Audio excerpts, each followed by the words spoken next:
Je suis convaincu qu'il y a au moins un domaine de ta vie dans lequel les choses ne se passent pas exactement comme tu le souhaites. Peut-être tu as besoin de plus d'argent, de plus de reconnaissance ou de plus d'autres choses. D'ailleurs, tu n'es pas le seul. Nous tous, sans exception, nous avons ce type de problème. J'ai une question pour toi. Comment tu réagis face à cette situation? Est-ce que tu as cherché et tu sais exactement pour chacune de tes difficultés qui en est le responsable? Si oui, est-ce que c'est l'État? Est-ce que ce sont tes parents? Est-ce que ce sont tes amis, ta compagnie? Dans cette vidéo, on va parler du ou des responsables de nos échecs et de nos insuffisances dans les différents domaines de notre vie.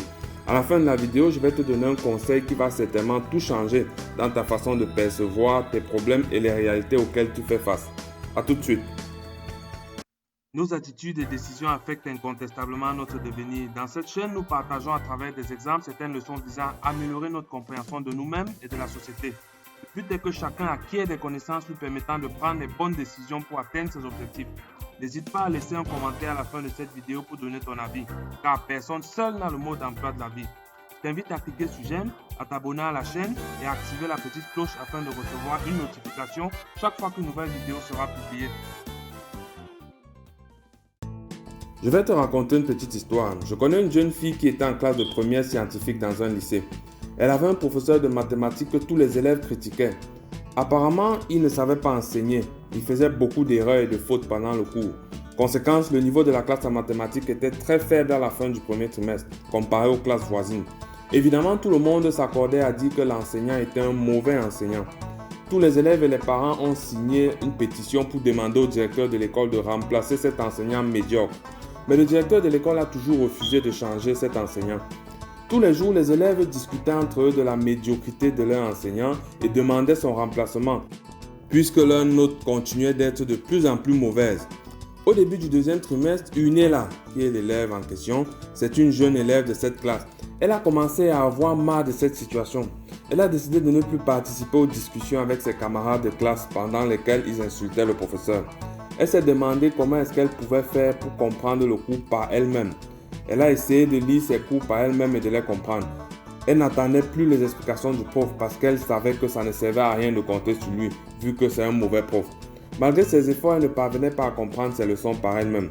Elle s'est demandé ce qu'elle pouvait faire de plus. C'est alors qu'elle a eu l'idée de se rapprocher des élèves des classes voisines pour leur poser des questions sur des cours qu'elle ne comprenait pas. Petit à petit, elle commençait à comprendre certaines choses, même si ça lui demandait vraiment beaucoup d'efforts. Mais puisque cela semblait fonctionner, elle persévérait et elle voyait son niveau en maths augmenter petit à petit. Certains jours, il lui arrivait même de croiser dans la cour de l'école le prof de maths d'une autre classe. Elle profitait pour l'interpeller et elle lui posait ses questions. Parfois on lui répondait, parfois on ne lui répondait pas. Bref, elle persévérait et ne se décourageait pas. Elle n'hésitait pas à multiplier les occasions d'apprendre par elle-même et d'aller chercher les connaissances chez d'autres personnes en fait, chez des personnes autres que son prof à elle. À la fin de l'année, Unela a réussi son cours de mathématiques.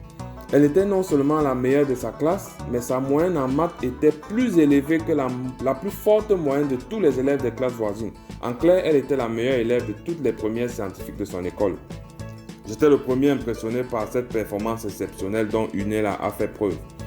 Et cette histoire m'a permis de tirer des leçons que je vous invite à comprendre et à intégrer. Nous possédons le pouvoir et la capacité de changer une situation qui ne nous convient pas. C'est exactement ce que Unela a fait.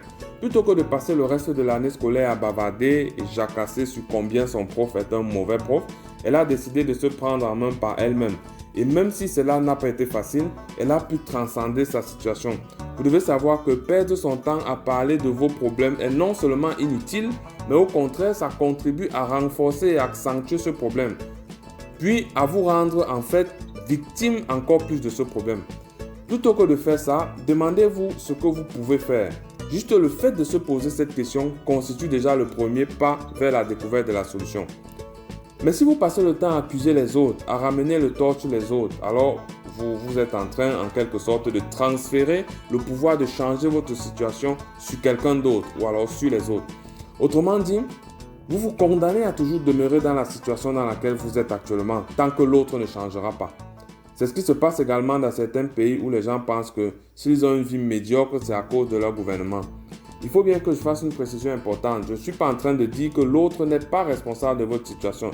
Je suis juste en train de dire que si vous demeurez dans cette situation, si cette situation perdure pour vous, alors c'est à cause de vous, car vous possédez la capacité de changer votre propre situation, tout comme Unela l'a fait. Si vous comprenez véritablement ce que je viens de dire, alors vous comprendrez ainsi que vous devez toujours souhaiter endosser la responsabilité de votre situation, de vos insuffisances, de vos échecs. Que ce soit véritablement vous le responsable ou pas, considérez que c'est vous et seulement vous. Cela vous permettra de trouver les solutions et d'avancer pendant que les autres seront en train de se plaindre encore et encore. Parfois, même si vous ne trouvez pas une solution à votre problème, vous saurez trouver une autre solution qui pourra même s'avérer être mieux adaptée à vos besoins. Car souvent, ce qu'on veut n'est pas toujours ce dont on a besoin. Vous devez prendre ce conseil très au sérieux. Je sais que dans la vie, lorsque les choses ne se passent pas comme on veut, on a tendance à rechercher un coupable et à rester tranquille. J'aimerais que vous compreniez que même s'il y a un coupable, vous pouvez changer les choses si vous le voulez vraiment. Chaque fois que vous serez en train d'épiloguer sur un problème qui vous concerne, demandez-vous toujours qu'est-ce qui est le plus important pour vous. Est-ce que c'est trouver une solution ou bien trouver un coupable? C'est donc sur cette question que je vais mettre un terme à cette vidéo. Dites-moi en commentaire ce que vous pensez de ce conseil. Abonne-toi à ma chaîne et on se donne rendez-vous à une prochaine vidéo. À bientôt.